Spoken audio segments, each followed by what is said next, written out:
할렐루야. 말씀의 큰 은혜가 여러분과 함께하기를 주의 이름으로 축원합니다. 제가 어제 그 철쭉동산 여기 뭐 나비정원인가 하는데 잠깐 오후에 뭐 철쭉 축제를 한다고 그러길래 조만간에 16일부터 한다고 그러니까 내일부터인가요? 오늘부터인가요? 예, 지났어요. 19일이죠 오늘이. 하여간 아직 날짜 감각도 없는 것 같아요. 근데 하여간 거기 축제를 한다고 그래서 올라가 봤어요. 그러다가 뭐 교우들도 좀 몇 분 만나고 또 지나가면 목사가 있으면 인사를 하면 좋을 텐데 멀리서 보고 그냥 카톡으로 목사님 네 분 걸어가는 거 봤습니다. 또 이런 분들도 있대요. 하여간 그렇게 산책을 좀 하고 왔어요. 근데 가서 너무 아름답잖아요. 꽃들이 요즘 너무 아름답고 우리 교회 요 뒤에도 이윤 강도사가 열심히 정원 관리를 하더니 요즘 꽃이 아주 많이 펴서 교회 바로 이 주차장 뒤에도 예쁜 꽃들이 많이 올라왔어요. 그런 모습을 보다가 이런 생각이 문득 들더라고요. 야, 이거 사실은 굉장히 아름다운 거구나 이런 생각이 들었어요. 갑자기 원래 아름다운 건데 갑자기 마음속에 이게 보통 아름다운 게 아닌데 이런 생각이 들더라고요. 사실 꽃을 보면서 정말 아름답다라고 생각하시는 분들이 주로 어떤 분들이세요? 여성분들, 나이 드신 여성분들, 주로 이런 분들이 꽃을 보면서 막 아름답다고 그러시는 말들을 하잖아요. 근데 어느 순간에 제가 여자도 아닌데 꽃을 보고 야, 이거 진짜 아름다운데 이런 생각이 들었어요. 그러면서 그 생각을 하게 된 것이 이런 마음이 들더라고요. 야, 이게 사실 이게 많이 보는 게 아니구나. 평생 본다고 그래봐야 80평생을 살면 80번 보는 건데 80번이라고 그래도 뭐 10대에서 20대까지는 눈에 들어오지도 않고 그러잖아요. 눈에 들어오지도 않아가지고 뭐 꽃 보고 뭐 그럴 시간들이 있겠어요. 또 노년에는 또 움직이지를 못해서 못 볼 때도 많고 그런 것처럼 거 빼보면 한 5, 60년 정도 잘 봐야 보는 건데 그것도 많이들 마음이 딴 데가 있어서 이게 아름다운지도 모르고 지나가는 거구나 이런 생각이 들었어요. 근데 자연을 보니까 진짜 아름답잖아요. 제대로 보면은 마음속에 야, 지금이 진짜 복된 시간들이구나 이런 생각이 들었어요. 좌우에 보면서 이렇게 한번 서로 인사해 봅시다. 당신은 지금 최고의 날을 보내고 있습니다. 그렇게 한번 인사합시다.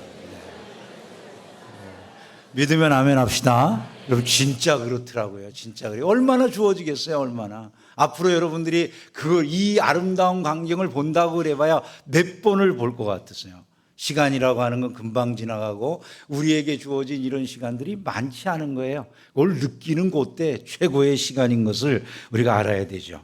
오늘 저는 여러분들과 함께 세상에 전해야 될 이 최고의 아름다움도 있지만 최고의 선물이 있다는 것을 좀 말씀을 나누려고 합니다. 여러분들이 새벽마다 아침 대부분 아파트에 사시니까 아파트 문을 열고 나가면 제일 먼저 접하게 되는 게 뭔 것 같으세요? 아파트에서. 네, 엘리베이터를 접하십니다. 네, 엘리베이터를 접할 수도 있습니다. 복도식의 경우에는 뭐를 접하게 되실까요? 정답만 말씀하시네. 저는 이렇게 문을 열면 복도에 쭉 놓여져 있는 택배 상자가 보일 것 같아요. 그죠? 택배 상자 다 쿠팡, 요즘은 거의 쿠팡으로 우리 대한민국이 다 도배가 되는 것 같은데 하여간 뭐 그런 이제 택배 상자들이 쭉 보이잖아요. 그걸 보면서 참 생각이 많아지더라고요. 어떤 분이 그래요. 자기가 저녁에 주문했는데 아침에 택배 도착했다고 주문하신 물건 배송이 완료됐습니다라고 카톡에다가 카톡하고 연락 올 때 그 주문 배송이 완료됐다는 그 소식이 얼마나 기쁜지 모르겠다는 거예요. 밤에 주문을 했는데 세상에 아침에 그 물건이 와 있는 이런 신박한 세상이 어디 있냐고 너무 그 소식이 기쁘다는 거예요. 그분을 보면서 야, 저게 복음처럼 들리시는가 보다 이런 생각을 해봤어요. 근데 제가 그분들 이야기를 이렇게 들으면서 우리는 복음을 전하는 일에 그 택배를 전하시느라고 새벽 배송을 하느라고 깨어서 움직이는 이런 분들만큼 열심을 낸 적이 있을까? 이런 생각을 해보니까 정말 그런 열심은 없지 않았느냐 이런 생각이 들더라고요. 물론 돈을 받으니까 그렇게 하죠, 목사님. 이렇게 하시면 어떻게 할 말 없지만 우리는 돈보다도 더 귀한 걸 받았는데 복음을 전하는 일들에 우리가 그만큼 열심히 있을까? 사실 뭐 그런 열심을 갖기가 쉽지 않다는 생각이 오히려 들잖아요. 근데 바울이 이런 고백을 해요. 바울이 놀라운 고백이죠. 9장에서 나의 형제 곧 고륙의 친척을 위하여 내 자신이 저주를 받아 그리스도에게서 끊어질지라도 원하는 바로라. 바울이 원하는 게 있다는 거예요. 어느 정도로 간절히 원하느냐 하면 자기 민족을 위해서, 자기 형제 고륙의 친척은 이스라엘 백성을 말하는 거잖아요. 그 이스라엘 백성을 위해서 자기가 저주를 받아서 그리스도에게서 끊어진다는 건 지옥 간다는 얘기잖아요. 설령 자기가 그런 무서운 벌을 받는 일이 있다 할지라도 내 민족만 다 구원받을 수 있으면 그런 일이 이루어졌으면 좋겠다는 거예요. 그러니까 바울이 복음을 얼마만큼 간절하게 전해주고 싶었느냐라고 하는 게 여기 드러나 있잖아요. 얼마만큼 간절하게 내가 받은 이 복음을 나는 세상에 전해주고 싶다, 그런 말을 했는가를 우리에게 이 말씀이 보여주는 거거든요.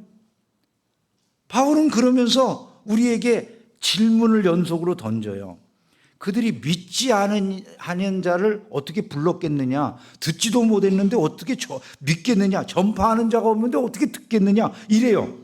마치 조건을 하나하나 이렇게 쌓아가듯이 이야기하는데, 원래 이 말은 13절부터 봐야 되는데 13절에 보면 이런 말씀이 있거든요. 누구든지 주의 이름을 부르는 자는 구원을 받으리라. 이게 최고의 소식이라는 거예요.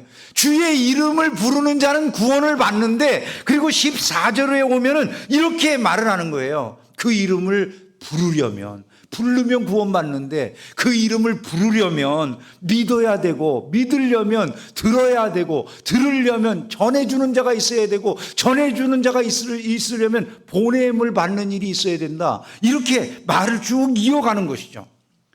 이게 뭘 말하느냐 하면, 한 사람에게 복음이 전해지려고 하면은 얼마나 많은 연관고리들이 이어져 가지고 촘촘하게 그 모든 것들이 끊어짐이 없이 왔을 때 비로소 한 사람에게 복음이 전해지는가 하는 것을 말씀하는 거잖아요. 저는 이 말씀이 우리에게 주는 아주 귀중한 교훈이 있다고 생각이 됩니다. 첫 번째 교훈은 이겁니다. 하나님이 우리에게 전해주시고자 하시는 최고의 선물이 있다는 거예요. 그 최고의 선물은 무엇이겠습니까? 두말하면 잔소리겠죠. 그것은 복음인 것입니다.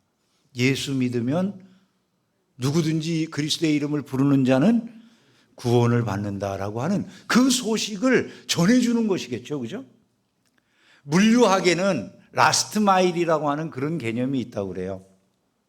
물류학이라고 하는 건 사람들이 우리나라 물류가 많이 돌잖아요. 그 물류를 연구하는 사람들이 있는가 보죠. 근데 거기 라스트 마일이라고 하는 개념이 있대요. 하나의 물건이 집 앞에 도달하는 이런 과정에는 여러분들이 알다시피 산지에서 기르는 사람이 있고, 그 기르는 사람들의 산지 물건을 갖다가 만든 사람이나 기르는 사람, 이런 사람들의 물건을 수집하는 과정이 있고, 수집한 물건들을 갖다가 또 이제 중개상이 모아가지고 창고에다가 이제 수집을 하고, 그걸 갖다 분류를 하고, 또 분류한 모든 것들을 이제 상품으로 만들고 포장을 하고, 그래가지고 각 허브로 보내가지고 각 지역에 남양주 아니면 서울 여러 이제 지역에 있는 허브들에 보내가지고 거기서 이제 최종적으로 마지막 단계가 뭐겠어요? 배달 사원들이 배달해주는 그 일, 집 앞에 배달해주는 그 일이 있을 거 아니겠어요? 그 마지막 과정을 갖다가 라스트 마일이라고 이렇게 규정을 한다고 그래요. 한 대형 물류회사가 있었는데, 이 대형 회사에서 아주 충격적인 사고가 벌어졌었다고 그래요. 수만 건의 배송 물건을 쌓아놨는데 그 배송 물건을 하나도 배달을 못하고 며칠씩 적재해 놓는 일이 벌어졌다는 것이죠. 왜 그랬을까요, 여러분? 다른 것 때문이 아니라 단 한 가지 이유 때문이었다는 거예요. 마지막에 배달해 줄 배송 직원들이 없다는 거예요.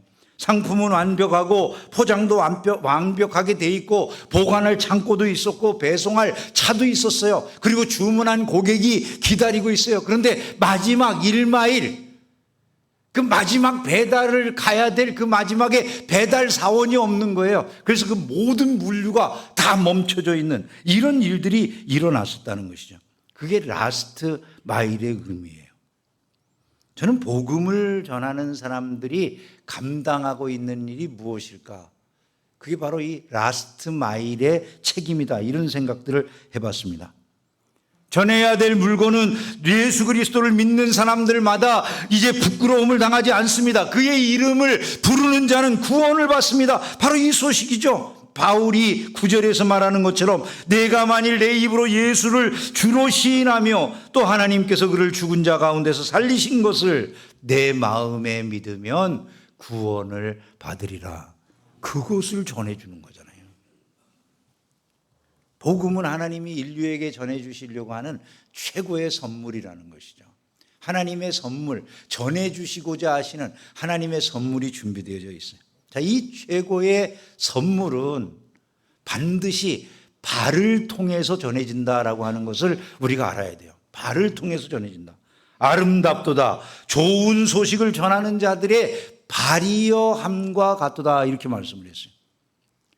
근데 여러분, 여기에서 매우 이상한 게 있어요. 한번 생각을 해보세요. 아름답도다. 좋은 소식을 전하는 자들의 발이여 할 때 그 구절에서 제일 이상하게 여겨지는 단어가 뭔 것 같으세요?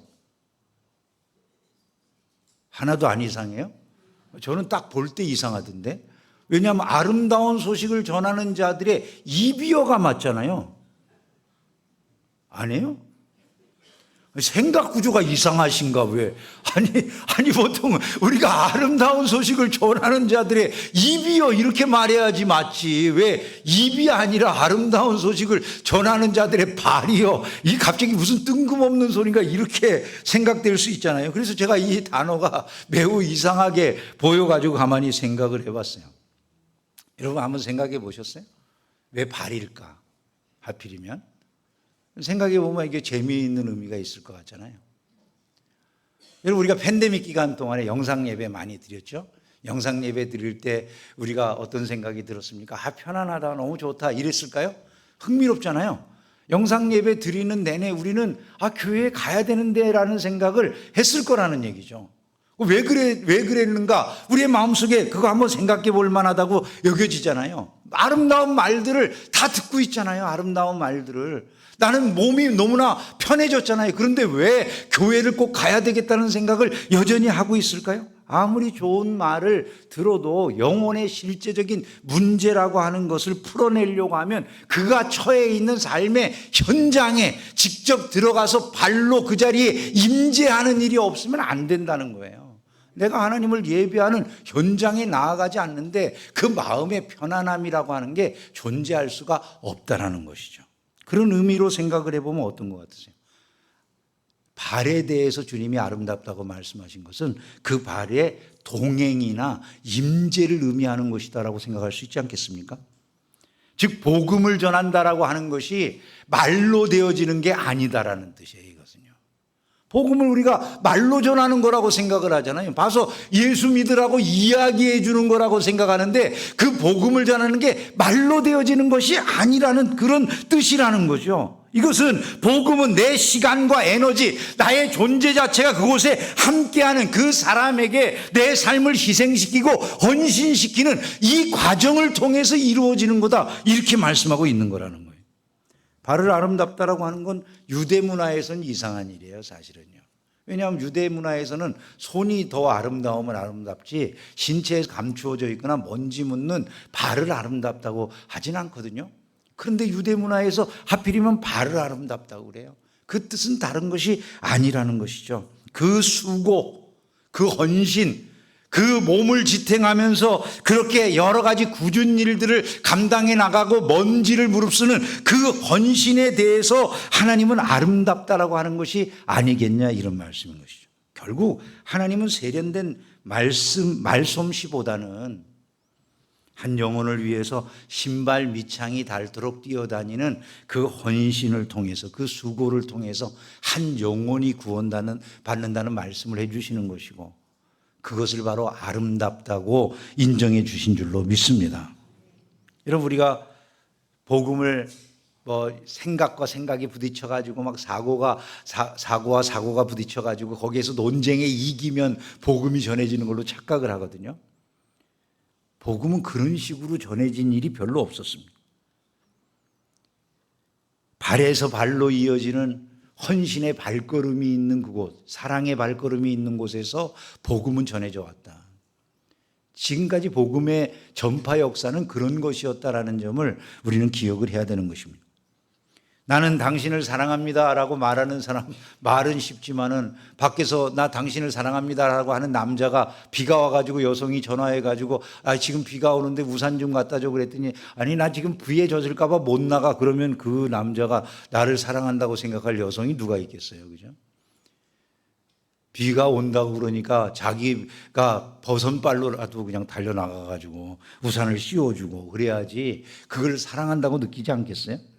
하나님을 사랑한다고 말하기는 쉽지만 실제적인 사랑은 우리가 발로 그분을 위해서 그 마음, 하나님의 마음을 따라 죄인을 사랑하시고 그들을 긍휼히 여기시는 그 마음을 따라서 그분이 전하시고자 하시는 최고의 선물을 세상에 전해주고자 하는 그 동일한 마음을 갖는 그 자리에서 그분을 사랑한다고 말하는 것이 가능하지 않겠느냐, 이런 생각을 우리가 해야 된다는 것이죠. 교회는 마치 물류센터의 마지막 허브와 같다, 이렇게 말할 수 있을 것입니다. 물류센터의 마지막 허브에서 이것이 마지막으로 라스트 1마일을 남겨놓고 있는데 그 라스트 1마일을 감당하는 사람들은 성도들이겠죠. 목사와 교인들이 그 일을 하는 사람들일 것입니다. 이 일들을 저와 여러분들이 성실하게 감당할 때 비로소 복음이라고 하는 하나님의 최고의 선물이 각 집집마다 배송이 되어지고 그 가운데 기쁨의 찬탄들이 일어나게 된다는 믿음을 가지시기를 주님의 이름으로 축원합니다. 그리고 주님은 우리의 그 발걸음을 보시고 그 발을 칭찬하신다는 거예요. 아름답구나 너의 수고한 발이 말이죠. 10월까지 이제 우리 교회에서 나도 한 사람 전도 캠페인을 하면서 이제 4월 마지막까지 한 사람씩 전도할 대상자들을 정하자는 말씀을 드렸어요. 그리고 이제 계속해서 여러분들에게 한 사람 마음에 품으시라고 그랬는데 한 사람을 마음에 품으셨나요? 대답이 없으세요? 나도 한 사람 전도 캠페인 이번 주일부터 다음 주일까지가 4월의 마지막 주간이기 때문에 여기에다가 이제 여러분들이 품으신 한 사람을 쓰시는 그런 시간이 됐어요. 이번 한 주간이 바로 그 성함을 쓰시는 기간이에요. 부담을 가지라고 드리는 말씀이 아니에요. 목사가 그냥 맨날 사람 전도하라고 엄청 부담 주네 그냥. 이렇게 생각하지 마시고요. 하나님이 우리에게 주시려고 하는 최고의 선물이라는 것을 여러분들이 생각을 하실 수 있어야 돼요. 교회가 세상에 나누는 선물은요, 돈이 아니에요. 구제가 아니에요. 교회가 그런 걸 하면 세상은 좋아하지만 교회가 정말로 전해줘야 될 그것은 다른 것이 아니에요. 예수 그리스도예요. 그 예수 그리스도를 교회가 전해주는데 그 일에 모든 성도들이 동참을 하는 거예요. 그냥. 그리고 한 사람인데 그 한 사람은 내가 사랑하는 사람이에요. 내가 꼭 구원해야 될 한 사람인 거예요. 그 한 사람을 머리에 떠올리는 거죠. 그리고 그 이름을 적는 거예요. 그런데 이걸 갖다가 이렇게 딱 찢어가지고요, 요 부분은 이제 교회에다가 넣는 거예요. 그리고 여기에다가 쓴 이것은 내가 가지고 있으면서 기도하는 거예요. 이분의 성함을 보고서 계속해서 기도하고, 그리고 이제 통 연락을 서로 안 했다면 이제 연락해 보는 거예요. 한번 어쩌다가 한번. 그리고 지금부터는 좀 자주 연락하는 거예요. 그분과 관계를 맺어 나가면서 어느 날 교회에서 함께 초대할 만하다고 싶을 때 그때 초대하는 일을 하는 것이죠. 여러분, 이 일을 게을리해서는 안 된다는 것을 잊지 않기를 주님의 이름으로 축원합니다. 많이 하자는 거 아니잖아요. 우리 교회는 많이 하자고도 안 해요. 또 우리 교회로 데려오라고도 안 해. 시골에 계신 부모님을 저는 전도 대상으로 삼았어요. 그 지역으로 모시고 갈 거예요. 전도하는 일만 우리 교회에서 하자는 얘기인 거지 그분들을 꼭 여기로 모시고 나오라는 얘기가 아니잖아요. 아니 뭐가 어렵겠어요, 그죠? 한 분을 대상으로 하는 건데 그 일을 우리가 반드시 해야 될 일이라고 생각을 해야 되는 거예요. 왜? 한번 생각을 해보세요. 인생의 마지막 날 내 인생의 최고의 선물이 뭐라고 생각할 것 같으세요? 자식일까요? 여러분들이 높은 자리에 올라간 것일까요? 명성을 남긴 것일까요? 숨이 꼴까닥하고 넘어갈 시간들이 있잖아요. 그 순간에 여러분에게 주어진 최고의 선물은 뭘 것 같으세요? 예수의 이름 외에는 없는 것입니다. 여러분 그것을 기억하셔야 돼요. 그 마지막 순간 최고의 선물을 내가 다른 분에게 전해주는 게 그게 전도예요. 그 전하는 과정은요 쉽지 않아요. 아니 내가 복음을 전해주기만 하면 딱딱 예수 믿으면 좋잖아요. 열심히 가서 복음을 전해주는데 복음의 열매가 맺어지는 건 쉽지 않다고요. 하나님께서도 이스라엘 백성들에게 복음을 전해주셨어요. 그런데 이들이 순종하지 않았대요. 이사야 선지자를 통해서 말을 해요. 우리가 전한 것을 누가 믿었느냐? 아무도 믿지 않았다고 16절에 오늘 우리가 읽은 이 16절에 말씀하잖아요. 이스라엘 백성들이 예수님이 오셔서 다 말씀해 주셔도 예수님 보면서도 안 믿었다고 말씀을 하잖아요. 당연히 믿음이 나타나야 될 것 같은데 믿음이 나타나지 않는 경우들도 있어요. 18절 말씀을 보면 우리 같이 18절을 다 같이 한번 읽어봅시다. 시작. 그러나 내가 말하노니 그들이 듣지 아니하였느냐? 그렇지 아니하니 그 소리가 온 땅에 퍼졌고 땅 끝까지 이르렀다 하였느니라. 무슨 뜻입니까 여러분? 무슨 뜻입니까? 네? 그러나 내가 말하노니 그들이 듣지 아니하였느냐? 그렇지 아니하니. 무슨 말이에요? 말을 모르겠어. 한글을 읽는데 한글을 모르겠어. 예. 우리 말이 너무나 어렵게 이 성경이 쓰여져 있어요. 이런 거는 여러분들이 이해하기 쉽게 이해하려면 그냥 영어 성경 같은 걸 한번 옆에서 쓱 보기만 해도 금방 이해가 돼요. 이 NIV 영어 성경 같은 경우에는 그들이 듣지 못하였느냐가 Did they not hear? 이렇게 되어 있어요. 그들이 듣지 못했느냐 이런 얘기예요. 그냥 그들이 듣지 못했느냐? 그렇지 아니하니. 그렇지 아니하니는 그럼 무슨 말이겠어요? 들었다 그 말이잖아요. 다 들었다. 그런데 뭐라고요? 그 소리가 온 땅에 퍼졌고 그 말씀이 땅 끝까지 이르렀다. 다 복음 들었다. 이렇게 말씀하잖아요. 그런데 어떻게 했다고요? 순종하지 않았다는 거예요. 어떤 분이 안타까워서 저한테 얘기해요. 목사님, 제가 저희 아버지한테요 예수 믿으라고 몇 번이나 말했는지 모르겠는데 말씀 드릴 때마다 싸우고 끝나요. 우리 아버지 막 성질을 내가지고 내가 그냥 집에 갈 때마다 아버지하고 싸우고 나오는 통에 이제는 전도를 못 하겠어요. 우리 아버지 시간 얼마 남지도 않은 것 같은데 목사님 어떻게 하면 좋을지 모르겠어요. 왜 이렇게 완악한지 모르겠어요. 우리 아버지가 아버지한테 막 성질이 나가지고 막 이렇게 말이죠. 그분은 마음이 막 답답한 거죠. 아버지가 예수 믿으면 좋겠는데 그 아버지가 진짜 구원하고 싶은 아버지가 믿지 않으니까 얼마나 답답하면 그렇겠는지 그 마음이 우리가 저절로 느껴지잖아요. 복음을 전하는 게 쉽지 않죠. 그죠? 그러나 우리가 낙심하지 말아야 될 일이 있어요. 그 첫 번째 낙심하지 말아야 될 이유는 뭐냐면 복음을 전하는 택배 배달원인 우리들의 할 일은 집 문 앞까지 정확하게 전달하는 것만 하면 되는 거예요. 일단은. 거기까지는 우리의 책임이기 때문에 거기까지는 우리가 최선을 다해서 해야만 되는 거예요. 그 다음은 우리의 책임은 아니에요, 사실은. 전도가 쉽지 않아요. 결코 만만하지 않아요. 그러나 포기해서는 안 되는 거예요. 계속해서 우리가 다 전해줘야 될 그 말씀을 그 집 문 앞에 갖다가 내려놓고 또 내려놓고 전해지기까지 그 일을 행하는 것, 이게 제일 중요한 일이에요. 문제는 그분들이 받지 않는다고 포기하지 않는 것이 중요한데 사람들이 이유를 대면서 포기를 해요. 전도하지 않을 이유를 만들어요. 많이들. 하기가 힘드니까 어느 순간에 다들 모세가 돼버려. 나는 말을 잘 못해요. 그래. 자기가 모세인 줄 알아다. 나는 말 주변이 없어요.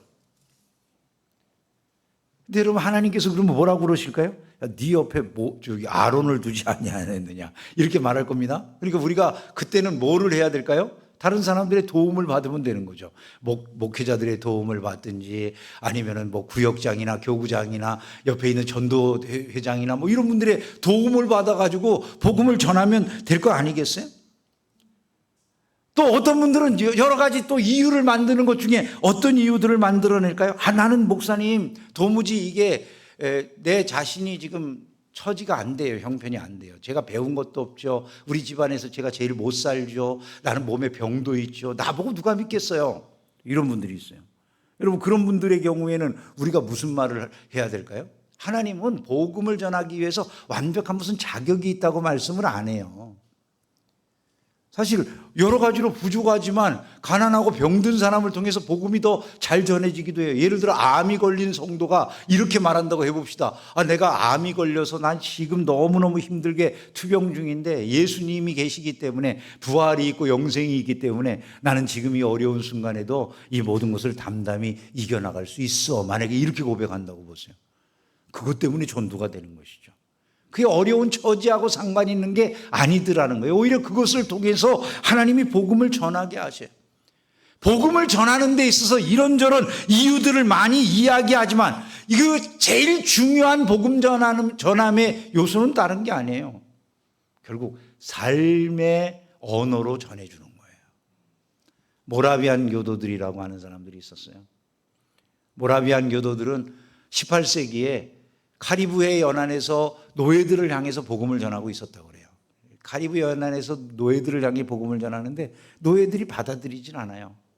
당신들은 편안한 가운데 있으니까 복음이든 뭐든 믿고 그러는 모양인데 우리 같이 노예가 돼봐라, 누가 그런 믿음을 가질 시간이 있나, 이러는 거예요. 그 모라비안 교도들이 어떻게 했을까요, 여러분?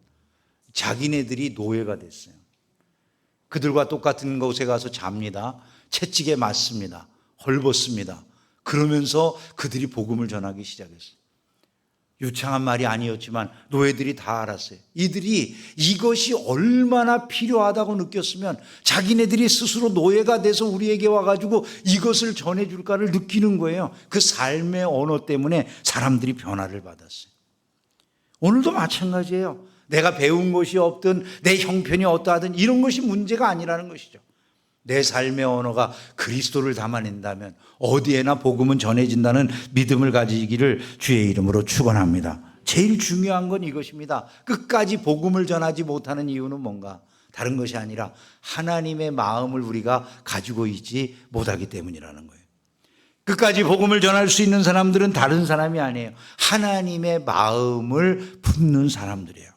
20절부터 21절에 보면 이렇게 말씀하잖아요. 내가 나를 찾지 아니하는 자들에게 찾은 바 되고 내게 묻지 아니하는 자들에게 나타났노라. 이스라엘에 대하여 이르되 순종하지 아니하고 거슬려 말하는 백성에게 내가 종일 내 손을 벌렸노라. 이렇게 말씀해요.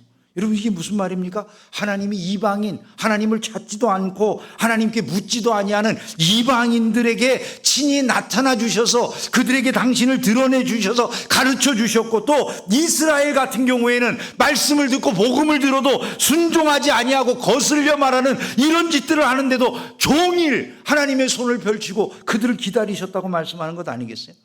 그 마음이 있을 때 우리는 비로소 끝까지 포기하지 않고 복음을 전하는 일들을 해낼 수가 있게 된다는 거예요. 말씀을 맺겠습니다. 여러분, 오늘 이제 이 예배가 끝나고 나면 예배당을 나서실 텐데요. 어떤 마음과 어떤 생각으로 이 교회당을 떠나시겠습니까? 2000년 전에 천국, 본사라고 말할 수 있는 천국에서 예수 그리스도라는 위대한 복음을 우리를 위해서 선물로 전해주셨어요. 초기에 그것을 받은 사도들이나 많은 택배원들이 그것을 열심히 전해가지고 마침내 우리 집 앞까지 그 택배가 배송되어 온 거예요. 그들의 수고와 노력으로 우리는 벌써 우리에게 메시지가, 배송 완료라고 하는 메시지가 전달됐을 거예요. 그리고 우리 역시 그것을 또 다른 나의 라스트 1마일을 뛰어가서 전하라고 그렇게 사명이 주어져 있다는 생각들을 다 할 수 있어야 된다는 것이죠. 우리의 가장 가까운 곳, 내 사랑하는 사람들이 있는 곳, 나의 직장도, 가정도, 이웃도, 내 자녀들이 있는 학교도 어디든지 복음이 배송되어져야 될 곳이다라는 점을 꼭 기억을 해야 되는 것이죠. 주님 앞에 서게 되는 날 주님이 우리에게 무엇을 물어보실까를 생각해 보세요.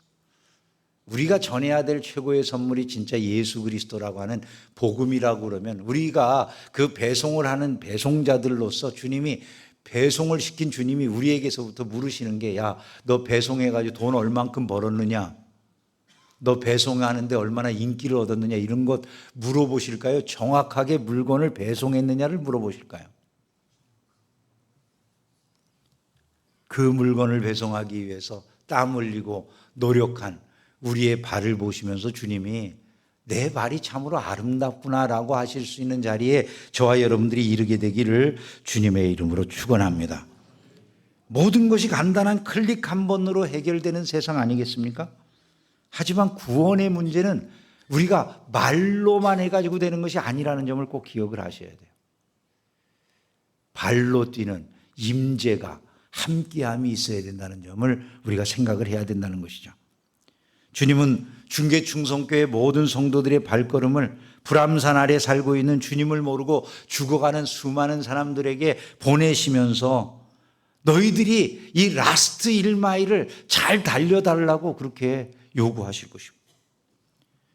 여러분들은 진실로 예수 그리스도야말로 세상이 줄 수 없는 하나님이 우리에게 주신 최고의 선물이라는 믿음을 가지고 계십니까? 그것을 먼저 확인해 보셔야 될 거예요. 내 인생에 내가 받을 수 있는 최고의 선물은 그리스도라는 것이 맞는가 말이죠. 그렇다면 그 선물을 전하셔야 돼요. 그것이 바로 저와 여러분에게 주어진 사명인 것을 기억하면서 그 일을 잘 감당하셔서 주님 앞에 서게 되는 그날에 주님이 우리 모두를 칭찬해 주시고 주님 앞에서 큰 상 받는 복된 성도의 삶을 누릴 수 있기를 주님의 이름으로 축원합니다.